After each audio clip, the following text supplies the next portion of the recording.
Welcome to our Salooks. We are diving into the Apple Watch Series 9 versus Series 10. Starting with the display, one of the biggest changes this year. Apple claims the Series 10 features the largest displays ever on Apple Watch, measuring 42mm and 46mm. Compared to the Series 9s last year, that was one of the best watches that Apple has been made, was 41mm and 45mm, a typical Apple Watch. And this year, the Apple Watch Series 10 has one of the thinnest bezels on the market. When it comes to the materials of the body of the Apple Watches, so the Series 9 last year has the aluminum case and also the stainless steel case with shiny materials. But when it comes to this year, the Series 10, they still offer aluminum case with the same price. There is a premium to that. That is the titanium case. But you have to keep that in mind. Same as the stainless and the titanium, you still have to pay $300 extra to get that luxurious look of your watch. Now onto the display, I can tell you that the Series 10 has a LTPO3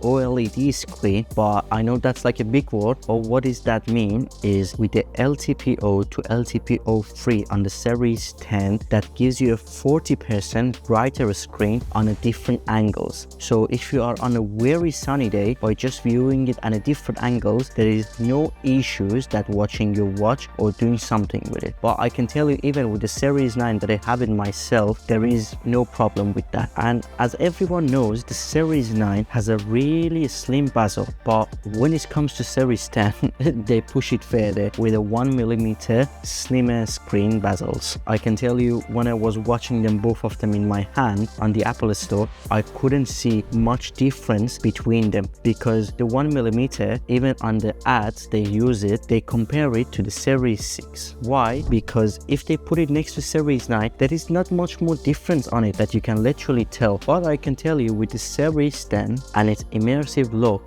everything looks better, of course, because it's a New Year's watch. They work on it and it's a better version. As a daily Series 9 user, I can tell you that I was really happy with its performance, and honestly, for the battery life, I was charging my Apple Watch for about like 30 hours once, so it gives me a full 24 hours and sometimes even more when I don't have the time to put it in charge. And I can tell you, in these 4 months I've been using it, honestly, the battery wasn't like annoying me. It was really good and I'm really happy with it. On fitness tracking, it was consistent and it was spot on with tracking your fitness automatically. Like when you're walking or you're lifting something for a couple of minutes, it can literally recognize what you're doing and start recording it. But it has an option, you can activate it or deactivate that if you don't like that. And the sleep tracking is where is another thing that it's exactly deliver what I need without any hassle.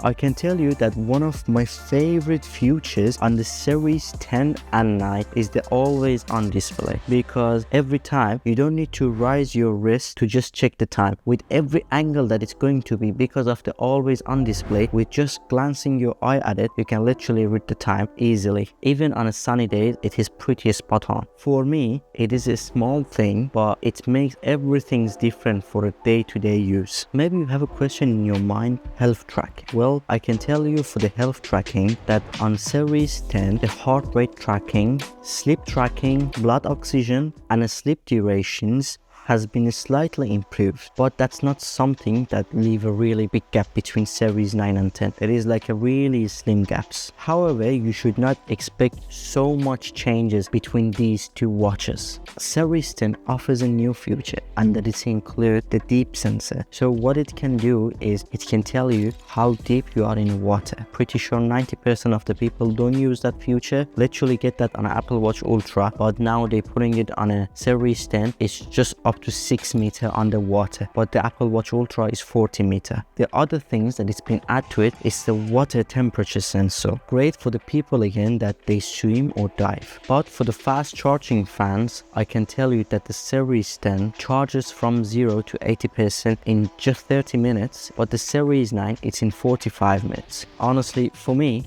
the Series 9 delivered me what I needed for the fast charging at the really best of capabilities. But as everyone knows as well, this year Apple Watch went much more slimmer that it is noticeable when you're putting it on your hand or even putting it on a desk and see to yourself how thin they are. Lastly, let's not forget the displays, that the wide angle OLED has been embedded to the 10 series, which comes down to upgrading the speakers with a media playback capability and also upgrading the microphone as well. The microphone these years are capable of voice isolation for more clear calls. So if you finally choose between them, Series 9 or 10, I have to tell you, have the price mark in mind as well, because with just 2 or 3 new features, you have to pay now more than extra 100 on it. But if you want to get the Series 9, you can get it with much more cheaper and offers from different markets and different companies. But if you are curious about more Apple product and more tech things, make sure to check out my channel and don't forget